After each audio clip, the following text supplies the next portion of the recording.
Mesdames et messieurs, chers amis, cher Jean-Louis Touraine, professeur Olivier Clarisse, cher Patrick Deniel, merci à tous de vous être mobilisés, d'avoir su organiser un tel séminaire qui réunit autant de monde, 700 inscrits, je crois que c'est un record à battre pour l'édition de l'année prochaine, mais en tout cas un record. C'est l'engagement de toute l'équipe lyonnaise, de toute l'équipe de la fédération régionale.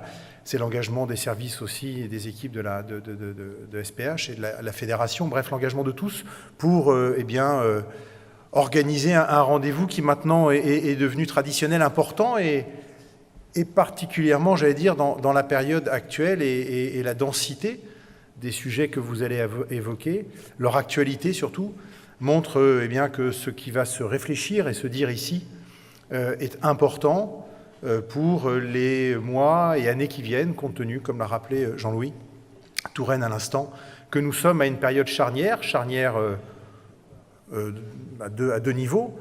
D'abord parce que, effectivement, le gouvernement, le président de la République lui-même s'est engagé à transformer notre système de santé, à lui donner un nouvel horizon, à faire bouger les lignes.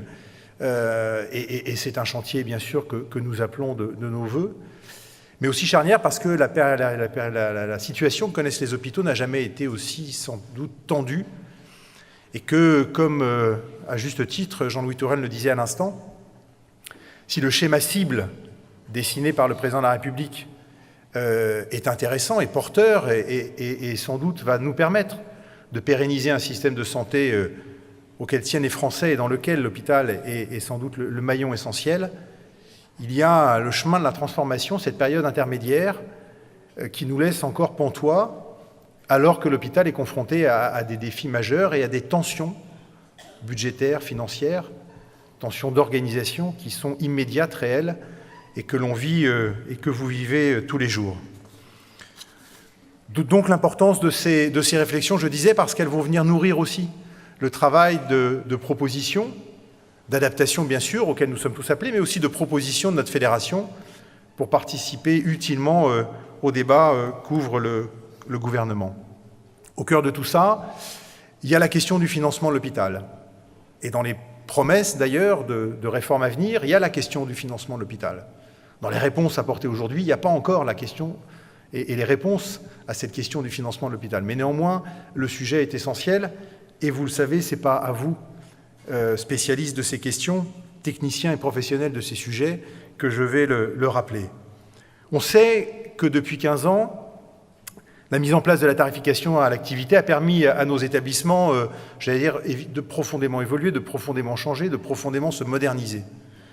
On sait aussi que cette T2A, c'est un peu un chiffon rouge que l'on voit s'agiter parfois dans des débats publics et sur certains plateaux de télévision, comme si c'était l'unique mot dont souffrait l'hôpital, ce système de tarification à l'activité qui lui fait correspondre, j'allais dire, la réalité de l'activité dans un hôpital avec l'ajustement de ses financements. Le sujet pour moi, et on le dit à la Fédération hospitalière de France depuis déjà un moment, le sujet c'est moins celui de la T2A que de la construction de l'ONDAM, c'est-à-dire de ce que la nation donne comme argent aux établissements, au système de santé pour fonctionner. Et ce mode de régulation de l'ONDAM, et notamment qui ajuste par le mécanisme prix-volume le niveau des financements, est aujourd'hui, pour nous, sujet à l'origine de perte de sens dans le fonctionnement et de nos établissements. C'est pour ça que depuis longtemps, et nous l'avons plaidé avant que les décisions aient été prises, nous l'avons plaidé auprès du gouvernement, c'est ce sujet-là que nous aurions voulu voir ouvert, une réflexion sur la construction de l'ONDAM, inventée il y a au milieu des années 90, mais qui aujourd'hui, par ses enveloppes fermées, médecine de ville, médecine hospitalière, etc., est aujourd'hui obsolète à un moment où on doit inventer une prise en charge qui valorise le parcours. Pour faire court, on sait que les mécaniques qui gouvernent le financement de l'hôpital et les ajustements de l'ONDAM sont délétères pour nos établissements. Le ministère surestime régulièrement notre activité, en tout cas depuis 2 ans, on le constate violemment. Il baisse les tarifs au regard de cette surestimation. Il gèle en parallèle les crédits et nous ponctionne pour financer les dépassements de la médecine de ville. Ça, c'est une réalité que nous constatons depuis 2 ans et c'est une réalité que nous allons à nouveau connaître en 2018. C'est donc la triple peine pour nos établissements. Triple peine parce que nous ne percevons pas toutes les enveloppes que pourtant le Parlement, monsieur le député, vote pour l'hôpital et l'évolution de l'activité n'étant pas en rendez-vous. Nous ne percevons pas toutes ces enveloppes, ce qui aggrave notre déficit, et vous êtes assez fin connaisseur pour savoir que le déficit hospitalier est en train d'augmenter, de grossir, si ce n'est d'exploser. Quand on multiplie par 2 un déficit en 1 an, c'est quand même que le déficit explose. C'est un sujet. Les établissements doivent donc se ponctionner leur crédit, et bien sûr, les recalages de l'année N+1 se font sur des points beaucoup plus bas que ce qu'est la réalité de leur activité. Et il y a même une peine supplémentaire, puisqu'on remarque que l'augmentation de l'ONDAM, ces crédits qui nous sont octroyés, je le redis, par la Nation, eh bien, augmente moins rapidement que nos charges.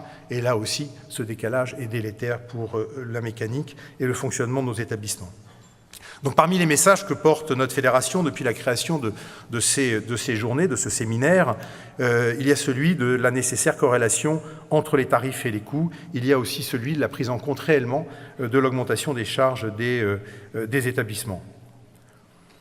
Enfin, contrairement aux idées reçues et répandues dans la presse à propos du T2A, mais vous le savez aussi, il faut rappeler, dire et marteler, et je le fais lorsque je suis interrogé dans les médias, que les ressources hospitalières publiques ne dépendent pas uniquement de la T2A, et que le T2A représente même 60%, à peine 60% aujourd'hui, des finances des établissements.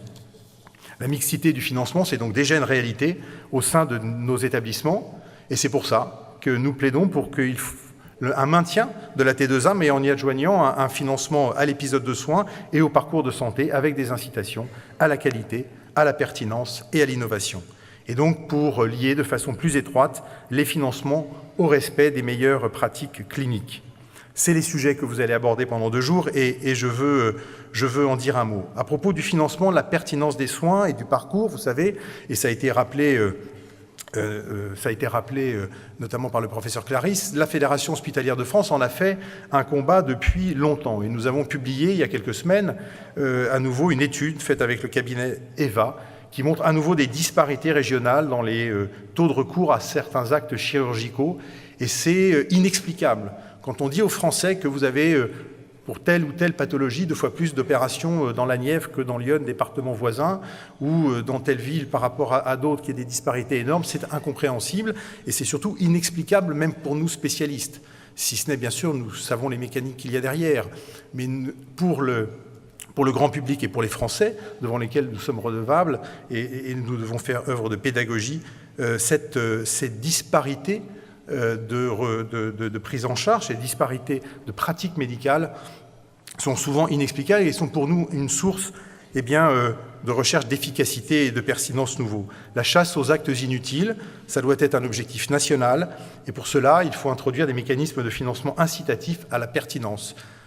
C'est quand même la première fois qu'un président de la République reconnaît que dans notre système de santé, 30% des dépenses sont certainement des dépenses inutiles. L'OCDE nous avait dit 20%, la ministre avait cité ce chiffre de 30%, le président de la République a repris ce chiffre de 30%. Quand bien même ça serait un peu moins, on voit bien qu'il y a des gisements par dizaines de milliards d'économies qui pourraient être réinjectés dans notre système pour lui permettre de se moderniser, de mieux rémunérer, de mieux accompagner l'évolution des carrières et de l'offre de soins.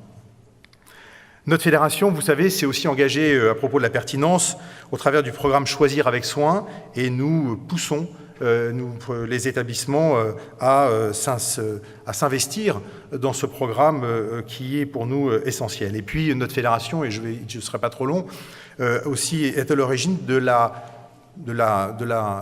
diffusion de l'intérêt porté sur l'approche fondée sur la responsabilité populationnelle, inspirée de ce qui se passe au Québec et qui doit nous permettre, là aussi, d'opérer une petite révolution dans l'organisation des soins en partant de la réalité et des besoins des territoires pour permettre l'émergence d'un système qui serait adapté aux dits besoins et aux spécificités de l'offre dans chacun des territoires. Cette approche, elle est nouvelle, elle sort d'une approche très jacobine des politiques de santé, mais elle nous paraît être essentielle à un moment où notre système doit s'adapter et faire face à des réalités nouvelles sur la démographie médicale, sur la nécessaire économie des fonds qui nous sont octroyés, mais je ne serai pas trop long.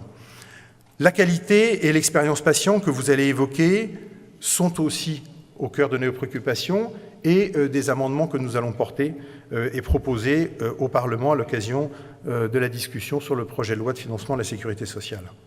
Ce projet de loi de financement de la sécurité sociale prévoit le renforcement de la modulation à la qualité avec un passage de 60 millions d'euros à 300 millions pour cette enveloppe qualité. Néanmoins, très clairement, les modalités de distribution de cette enveloppe ne nous paraissent pas satisfaisantes et si elles reposent, ce que nous craignons, sur les indicateurs existants dans le modèle actuel, à savoir des indicateurs de procédure et non pas des indicateurs de résultats qui sont pour nous les seuls à même de refléter la qualité d'une prestation de soins. Et donc, il y a nécessité que le Parlement nous accompagne, nous écoute et nous accompagne pour faire bouger de ce point de vue-là les lignes. Enfin, le financement de l'innovation organisationnelle, numérique et managériale est concrètement le parent pauvre de notre modèle de financement.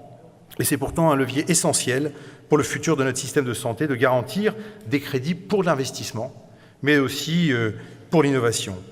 Notre fédération demande, dans ses amendements au PLFSS, la création d'un sous-objectif spécifique au sein de l'ONDAM permettant de sanctuariser des moyens financiers pour la recherche et l'innovation sans baisse tarifaire associée. Il est vrai qu'à la lecture de ce projet de loi de financement de la sécurité sociale, il y a une vraie déception.